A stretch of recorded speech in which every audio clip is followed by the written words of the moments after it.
Program makan bergizi gratis MBG diluncurkan pemerintah per 6 Januari 2025 sebagai bagian dari upaya meningkatkan gizi masyarakat serta mengurangi angka kemiskinan.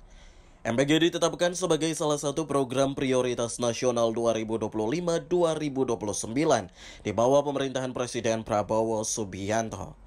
Namun hingga semester kedua tahun anggaran 2025, makanan bergizi gratis yang merupakan program prioritas nasional belum menyentuh daerah terluar seperti Kabupaten Kepulauan Aru. Keinginan untuk mendapatkan paket MBG disuarakan siswa dari beberapa SD di Kota Dobo, Kepulauan Aru.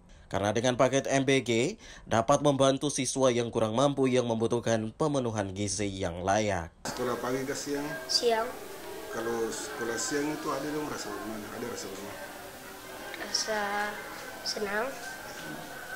Lapar ke siang? Lapar.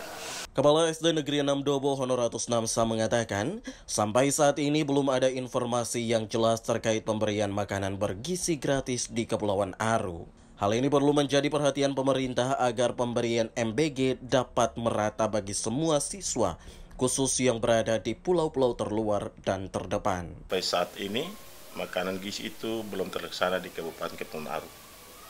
Istimewa mulai baik dari kota maupun sampai desa, makanan gizi belum terlaksana di kabupaten ini. Harapan kami, karena rencana ini diatur oleh pemerintah pusat, maka kami harapkan supaya pembagian ini merata ke seluruh wilayah Indonesia, terutama kita bagian daerah terluar, mengharapkan sekali kepada juga Bapak Presiden, karena program ini dirancang oleh Bapak Presiden, maka kami harapkan supaya semuanya ini terlaksana sampai ke pelosok-pelosok tanah air kita semua. Dari Kepulauan Aru, kontributor TVRI Agus Labetubun melaporkan.